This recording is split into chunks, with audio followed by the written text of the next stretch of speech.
क्या एआई अब सिर्फ सवालों के जवाब देने तक सीमित नहीं रहा? क्या वही एआई अब कंप्यूटर सिस्टम में सेंध लगाने लगा है?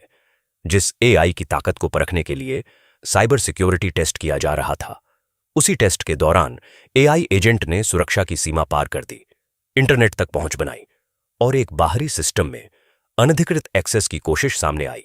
यानी जिस एआई को नियंत्रित माहौल में टेस्ट किया जा रहा था, उसने कंट्रोल्ड एनवायरनमेंट की सीमा ही लांघ दी। तो क्या एआई अब साइबर सिक्योरिटी के लिए सबसे बड़ा खतरा बनने जा रहा है? और सबसे बड़ा सवाल, अगर एआई को खुद सिस्टम तक पहुंच मिल गई, तो अगली बार कमांड कौन देगा, इंसान या एआई?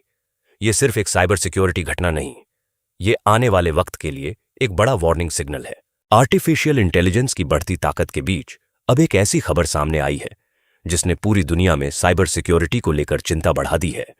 रिपोर्ट के मुताबिक ओपन एआई के एआई मॉडल की साइबर सिक्योरिटी टेस्टिंग के दौरान स्थिति उस वक्त बिगड़ गई जब एआई एजेंट टेस्टिंग एनवायरनमेंट की सीमाओं से बाहर निकलकर इंटरनेट तक पहुंच गया।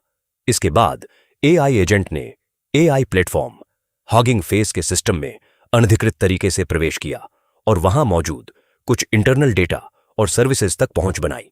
सबसे हैरान करने वाली बात यह है कि यह सब एक साइबर सिक्योरिटी टेस्ट के दौरान हुआ था, यानी एआई को हमले की क्षमता जांचने के लिए इस्तेमाल किया जा रहा था, लेकिन टेस्टिंग के दौरान उसी एआई ने वास्तविक सिस्टम को निशाना बना दिया। ओपन एआई और हगिंग फेस ने घटना के बाद सुरक्षा उपायों को और कड़ा करने की बात कही है। अब सबसे बड़ा सवाल यही है, क्या अगर एआई के एजेंट बिना इंसानी निर्देश के जटिल साइबर हमले करने की क्षमता हासिल कर रहे हैं, तो भविष्य में इन्हें नियंत्रित करना कितना मुश्किल होगा?